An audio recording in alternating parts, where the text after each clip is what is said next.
שלום, החלטתי לעשות שיעור קצר בנושא של בניית גרפים וניתוח גרף ליניארי, מה שנקרא שאלות מבוססות ניסוי.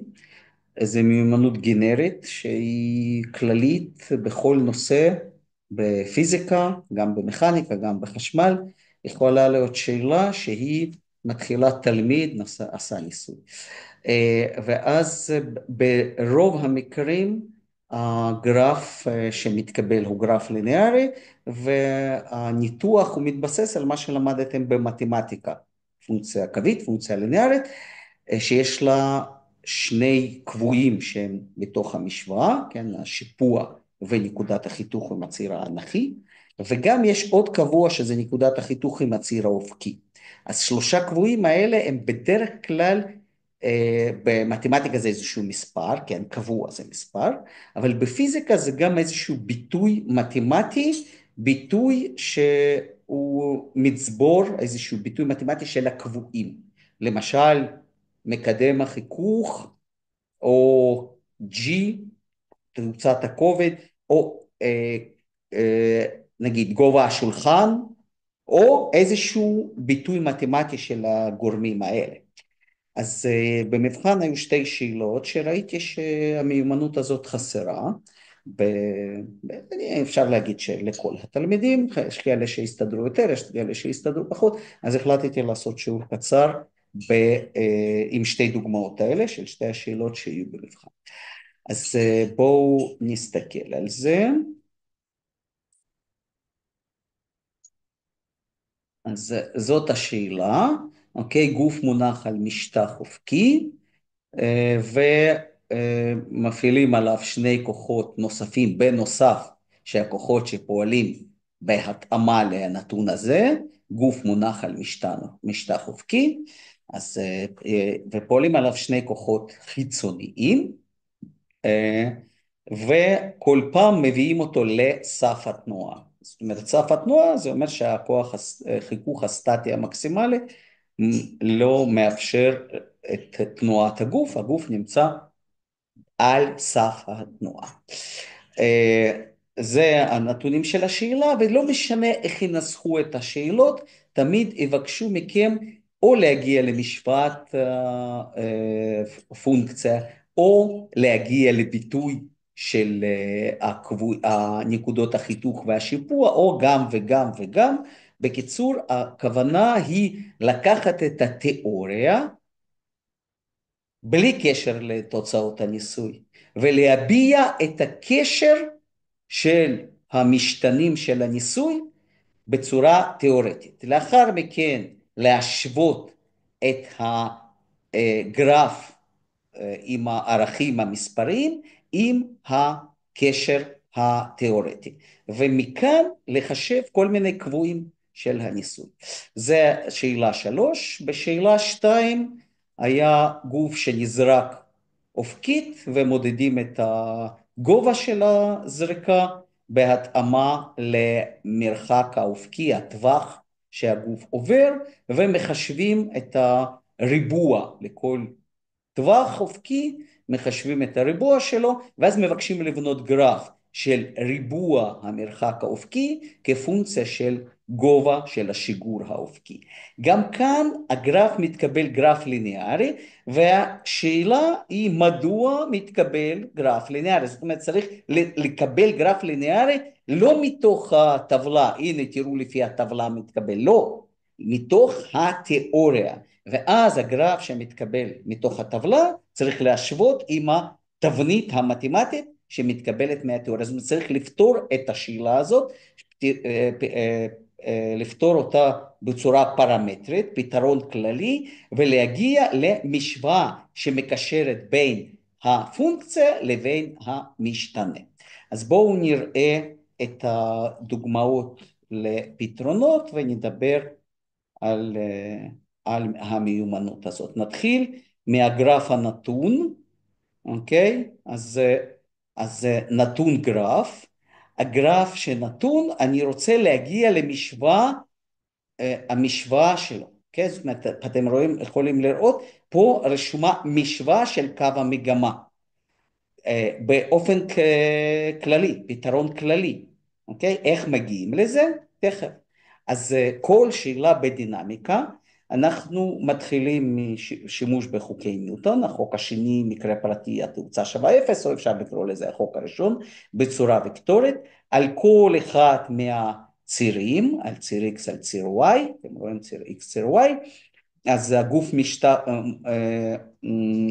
מונח על משטח ומנסים להזיז אותו, אז המשטח יודע להפעיל שני כוחות הנורמל, לא נותן לגוף ליפול, אנכית מטה, והחיכוך שברגע שמנסים להזיז, אז המשטח יודע גם ליצור כוח נוסף שנקרא חיכוך סטטי. כמובן כדור הארץ מושך את הגוף כלפי מטה, זאת אומרת שלושה כוחות האלה, mg, n ו-fs, הם הכוחות שטמונים, אוקיי, שלושה כוחות האלה, טמונים בתוך הנתון הזה, גוף מונח על משטח אופקי. אם לא כתוב לא חלק, אם לא כתוב חלק, כן, אז המשטח לא חלק, לכן יכול גם להפעיל חיכוך, בתנאי שמנסים להזיז את הגוף. אז יש משטח, זה בהכרח n, גוף מסתו m על פני כדור הארץ, אז בהכרח פועל עליו mg, ואם לא כתוב שהמשטח חלק, אז יש גם את החיכוך. עכשיו עוד שני כוחות נוספים שפועלים עליו, F1 ו-F2. שימו לב, mg אני מצייר יותר ארוך מ-n ויותר ארוך מ-F2, F2 ועוד n ביחד שווים ל-mg בגודל, כן, בערך מוחלט. F1 אני מצייר באורך של Fs מקסימום. תמיד כשהגוף במנוחה, הכוח המניע שווה לכוח חיכוך סטטי, אבל אנחנו מדברים על סף התנועה, זאת אומרת הכוח F1 הוא המקסימלי שאפשר להפעיל כך שהגוף יישאר במצב סטטי, אז החיכוך הוא הגבול של הכוח הסטטי, אוקיי? זה כוח החיכוך הסטטי מקסימלי, שיש לו נוסחה, הכוח הסטטי המקסימלי שווה למיו n, איפשהו כתבתי את זה עוד, F1 בעצם שווה ל-F סטטי מקסימלי שיש לו נוסחה, אוקיי? ובציר אנכי n פלוס F2 מינוס mg, כן, כיוון הציר y אנכי כלפי מעלה, אז n פלוס F2 מינוס mg שווה 0. עכשיו משתי משוואות האלה תמיד מתחילים משתי משוואות של פירוק של החוק השני, מקרה פרטי, חוק ראשון של ניוטון על שני צירים, ואז עובדים עם זה כשתי משוואות עם שני נעלמים. במקרה הזה יש לנו עוד משוואה ש-F1 שווה למיו n, אז אפשר לבודד מפה את n ולהציב לפה, אוקיי? זה מה שכתבתי פה, ואני מקבל משוואה של F1 כפונקציה של F2. שימו לב, מאוד חשוב בשביל להסביר מדוע הקו הוא ליניארי, להביא את המשוואה למצב של תבנית מתמטית של פונקציה ליניארית. F1 זה הציר האנכי, זה הציר האנכי. F2 זה הציר האופקי. זאת אומרת, F1 מייצג את הפונקציה, המשתנה התלוי, F2 מייצג את המשתנה הבלתי תלוי, במתמטיקה X, בפונקציה Y. בפיזיקה, אוקיי, זה יכול להיות כל מיני משתנים. זה המשתנה הבלתי תלוי, לפי הגדרה, לפי מה שציירו בגרף, כן? לפי הגדרה שמופיעה בעצם זה שהציר האופקי זה ציר של F2. ו-F1 זה הציר האנכי, אז אני חייב לרשום ביטוי שמתחיל F1 שווה, אוקיי, הפונקציה שווה, מה שיוצא פה, משהו כתוב F, כפול F2, ככה יוצא לאלגברית, אז המשהו הזה, מינוס מיו S, מתאים למקדם לפני המשתנה הבלתי תלוי. ויש פה עוד פלוס איזשהו איבר חופשי. האיבר חופשי הזה הוא גם כן קבוע, שימו לב, כל מה שיש פה הם הקבועים. מסה של הגוף קבועה, G קבוע ומיו סטטי זה קבוע. אז אנחנו מקבלים בעצם פונקציה מיו סטטי mg זה נקודת החיתוך, זה לפי התבנית b, והשיפוע מינוס מיו, ואם רושמים f1 שווה ל-0, אז מקבלים ש-f2 שווה ל-mg. כאשר f1 שווה ל-0, אוקיי? אז וגוף נמצא על סף התנועה. מתי הגוף נמצא על סף התנועה?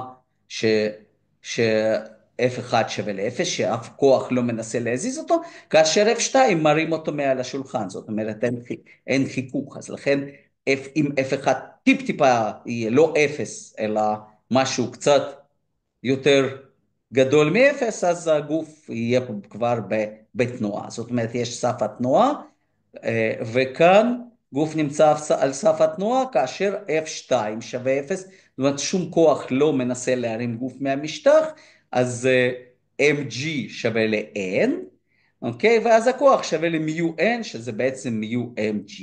זה הכוח הסטטי המקסימלי מכל הסטטים המקסימליים שנמצאים על סף התנועה, כאשר F2 שווה ל-0, וזה F2 מקסימלי, מכל הכוחות שהפעילו בניסוי הזה כאשר הגוף על סף התנועה, כאשר F1, אוקיי, הוא שואף ל-0, כמעט ולא מנסים להזיז את הגוף, אבל הוא עדיין על סף התנועה, למה? כי F2 שווה ל-mg, זאת אומרת n שואף ל-0. כל אלה המילים, או לפחות חלק מהם, אלה התשובות לסעיף מה המשמעות הפיזיקלית, אוקיי? הכוח המקסימלי Fm שווה למיו סטטי mg, זה המשמעות של כוח F1 המקסימלי, זה המשמעות של נקודת החיתוך עם הציר האנכי. ה-F2 המקסימלי שווה ל-mg, זה נקודת החיתוך עם הציר האופקי, כאשר F1 שווה ל-0, זה אומר שגם n שווה ל-0 במקרה הזה. אז יש לנו את הנתונים. כמובן, אחר כך על ידי השוואה של הגרף הנתון עם הגרף הכללי, ניתן להגיע לחישוב של הקבועים. אז פה זה 12 שווה למיו סטטי mg, 30 שווה ל-mg, אז אפשר למצוא את מיו, גם אותו דבר מחשבים את אפשר למצוא את m, אפשר למצוא את מיו, אותו דבר מחשבים את השיפוע של הגרף, ישר מוצאים את מיו, אז אפשר לעשות את זה בכל מיני דרכים, אבל אחרי שהבאתם את הפתרון הכללי, שזה משוואה התיאורטית של קו המגמה. זאת אומרת, להביע מתוך התיאוריה, לא השתמשתי פה בכלל במדידות, לא השתמשתי. אני מגיע למשוואה הזאת מתוך הפתרון הכללי של החוק השני של ניוטון, אני מגיע לביטוי שהוא בתבנית y שווה b פלוס ax, כאשר y זה המשתנה התלוי שעל הגרף, ו-x זה המשתנה הבלתי תלוי שעל הגרף. זאת אומרת, מכל הנתונים אני לוקח רק שמות של הצירים, מהו המשתנה הבלתי תלוי ומה המשתנה התלוי. ואז אחר כך לפי ההתאמה בין התבנית המתמטית לבין המשוואה האמיתית, שמתאימה לאירוע התופעה המתוארת בשאלה, לניסוי המתואר בשאלה, אז אני מסיק מסקנות שמיו סטטי mg שווה ל-12 ו-mg שווה ל-30, והשיפוע שאפשר לחשב אותו, שזה מינוס 12 חלקי 30, זה מינוס מיו, אוקיי? לצערי אני לא יכול להראות משום מה, לא רואים את העכבר. הנה כאן, הנה. אוקיי? אז אני יכול מתוך השיפוע לחשב את מיו, ואחת מהנקודות החיתוך אני יכול לחשב את mg, וגם יכול גם לעשות בדיקה, אוקיי? לפי הנקודת החיתוך השנייה. זאת הטכניקה. בשביל להסביר את המשמעות הפיזיקלית של הנקודות החיתוך של השיפוע, בשביל להוכיח שהגרף הוא ליניארי, צריך להביע את הביטוי המקשר בין f1 ל-f2 בתבנית של פונקציה ליניארית. ואז כותבים, על פי הביטוי הזה, מיו מינוס מיו סטטי זה השיפוע, ומנקודת החיתוך עם הציר האנכי זה מיו סטטי כפול mg. זהו, זה התשובה לשאלה, הראה כי הפונקציה התיאורטית היא פונקציה ליניארית. כנ"ל שאלה 2, בשאלה 2 צריך קודם לבנות גרף. הגרף x בריבוע כפונקציה של y, אוקיי? מתקבל גרף ליניארי. מה שחשוב שאתם בונים את הגרף, כמובן כותרות, כמובן לשים לב מה בלתי תלוי מה תלוי, כתוב x2 בריבוע כפונקציה של y. אז זה x2 בריבוע זה פונקציה, ו-y זה המשתנה. אז ואחר כך פורסים את הקנה מידה על הצירים לפי הטבלה. על מה מסתכלים בטבלה? מסתכלים על הערך המקסימלי, אוקיי? זה בדרך כלל מתחיל מ-0, גם אם לא נתון 0, 0, 0, אבל בדרך כלל ראשית הצירים זה 0, אז מסתכלים על המקסימום ב-x2 בריבוע, אני צריך להגיע מעבר ל-1. ב-y אני צריך להגיע מעבר ל-0.6. Okay? זה המינימום שאני צריך להכניס. ואז אני מתכנן את הציר בהתאמה, אוקיי? אני סופר את המשבצות שיש לי, ואני פה ראיתי שלכל 4 משבצות אני יכול לרשום 0.1. סך הכל יש לי פה 24 משבצות עד 0.6. אני אפילו יכול להמשיך אם יש צורך להמשיך.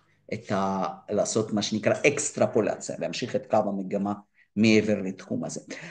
וכאן אני מ-0 פורס עד 1.1, אז פה ראיתי שיש לי 22 משבצות, אז אני מצליח לעשות את זה, שתי משבצות זה 0.1.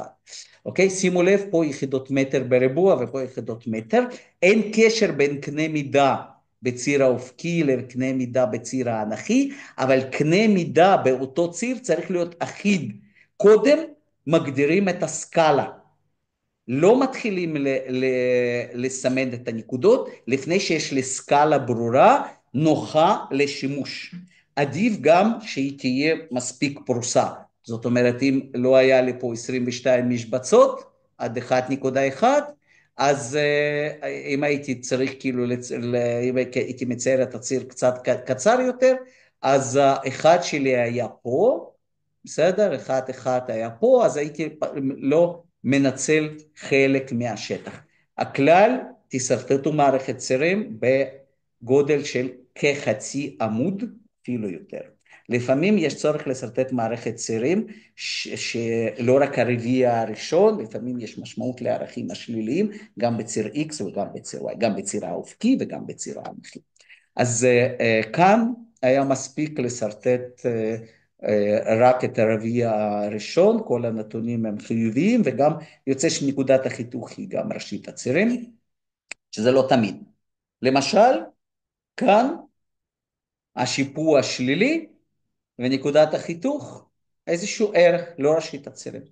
אז כאן דווקא נקודת החיתוך ראשית הצירים. עכשיו, עשינו את הדבר הטכני בניית הגרף. עכשיו אומרים, הראו שהגרף הוא ליניארי. זה לא שהוא מתקבל ליניארי בגלל שאני רואה את הנקודות. נקודות דרך אגב צריכות להיות מסומנות באופן ברור, ומותחים קו ליניארי עם סרגל שמשאיר פחות או יותר מספר שווה של נקודות מעל ומתחת לקו. במקרה הזה הוא באופן ברור עובר בראשית, לא תמיד הוא חייב לעבור בראשית. אבל לפי הנקודות האלה אני חותך קו, משחק עם הסרגל.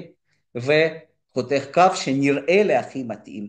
אז בהתאמה למשחק שלכם עם הסרגל, יכול להיות שהשיפוע שאתם תחשבו לא יהיה במדויק אותו דבר, אבל זה בסדר. כל עוד שהטכניקה עובדת בסדר, אז לא, אף אחד לא יוריד לכם ציון על זה שהשיפוע לא יצא בדיוק כמו אצל גנדי.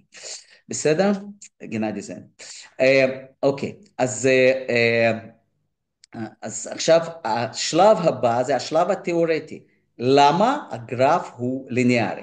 עוד פעם, פתרון כללי של בעיה. אנחנו בשיעורים לומדים פתרונות כלליים של הבעיות. אז x שווה ל-v0t ו-y שווה לחצי gt בריבוע. הכי קל לקבל את זה אם מכוונים את הציר y כלפי מטה ואת הציר אופקית. כמובן אפשר גם לעשות את זה אם הצירים הם אחרים, אז כאילו על הרצפה זה נגיד יהיה y שווה 0, אז יהיה פה, אז במקום y יהיה 0, זאת אומרת המשוואות יראו אחרת, אבל בסופו של דבר אני אגיע לביטוי ש-t בריבוע שווה לפעמיים גובה חלקי h, ואני יכול להציב את זה למשוואה הראשונה, אבל ביקשו x בריבוע, אז אני מעלה את המשוואה הראשונה בצורה כזאת, מעלה בריבוע, ומציב את ה-t בריבוע לפה, ואני מקבל משוואה. המשוואה הזאת, אוקיי? היא תבנית ליניארית. x בריבוע זה y זה x, והביטוי הזה 2v0 בריבוע חלקי g זה a, אוקיי? השיפוע a, והתשובה היא איך שזה קו ליניארי, אז אתם רושמים את הביטוי האלגברי, את הפתרון הכללי של הבעיה הכללית, כן? הצבת הבעיה הכללית, לגמרי סטנדרטית של זריקה אופקית, פותרים, למעשה זה סוג של משוואת המסלול. אם הייתי מבודד את y כפונקציה של x, אז הייתי מקבל פרבולה, משוואת המסלול קראנו לזה. עכשיו פה בודדנו את ה-x בריבוע כפונקציה של y, קיבלנו משוואה ליניארית, כי אם עשינו ליניאריזציה בציר האנכי, הוא לא x אלא x בריבוע, אז לא יוצא פרבולה, יוצא קו ליניארי, כי המשתנה הוא בעצם משתנה חדש, לא x אלא x בריבוע, ואני הופך אותו כאילו לפונקציה, בסדר? אז יש תבנית חדשה של x בריבוע שזה הפונקציה, כפונקציה של y. ואני אומר, שואלים אותי, איך זה שזה ליניארי? אני כותב, אני רואה פה תבנית ליניארית, איך זה? ax פלוס b. אז a, אוקיי? f הפונקציה, זה בעצם, אתם רואים, אני לא רוצה לכתוב פה y, כי y אצלי זה המשתנה הבלתי תלוי. אז אני כותב פונקציה שווה ל-ax פלוס b. הפונקציה שלי זה x בריבוע. ה-x זה למעשה y, ו-a זה המקדם, אתם רואים, הוא מורכב רק מהקבועים. 2v0 בריבוע חלקי g. אז זה פונקציה, כן? אז זה קבוע. זאת אומרת, מכפלה או איזשהו ביטוי מתמטי של הקבועים, זה קבוע. אז הקבוע הזה זה השיפוע של הפונקציה לפי התבנית, כן? זה מתאים ל-A. ו-B מתאים ל-0, באמת נקודת החיתוך הוא 0. אז ברגע שאני יודע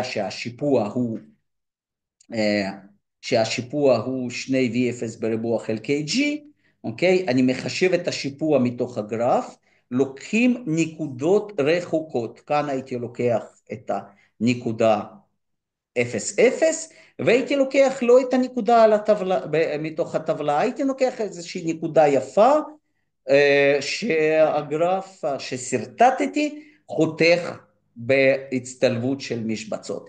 אפשר היה לקחת את הנקודה הזאת, אפשר היה לקחת את הנקודה הזאת, לקחת נקודה הזאת זה היה טעות, אוקיי? לקחת נקודה הזאת ואפס, זה היה טעות כי נקודות קרובות מדי, על זה גם מורידים ציון, אז הנקודה הזאת היא פשוט לא על קו המגמה, זאת היא סביר, זאת היא סביר, זאת היא עוד פעם לא על קו המגמה. אני בכלל ממליץ לקחת שתי נקודות שאתם רואים אותם שהן על קו המגמה, שהן נוחות, לא מהטבלה, לא חייבים מהטבלה.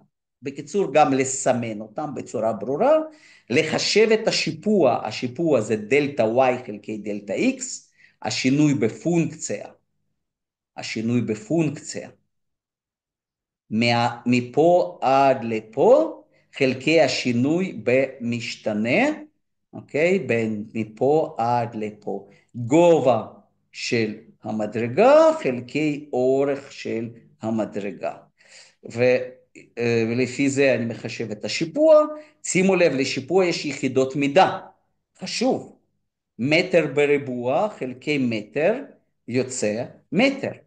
אוקיי? ואפשר לבדוק מטר בריבוע חלקי שנייה בריבוע, שזה V0, חלקי מטר לשנייה בריבוע, שנייה בריבוע מצטמצם, מטר בריבוע חלקי מטר יוצא מטר.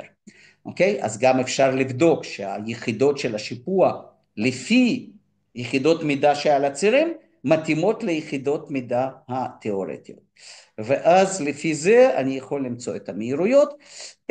כאן יש רק נקודת חיתוך אחת, שהיא גם טריוויאלית, כשהגוף מתחיל במהירות התחלתית 0, הוא נופל אנכית, אז הטווח שלו, טווח האופקי גם כן 0, וכל החוכמה פה בעצם בשיפוע, דרך השיפוע אפשר למצוא את הקבוע בניסוי, הקבוע בניסוי זה אותה מהירות שכל פעם משגרים את הגוף באותה מהירות. זהו, תודה. זה היה השיעור. אני אשמח אם זה יעזור לכם. להתראות.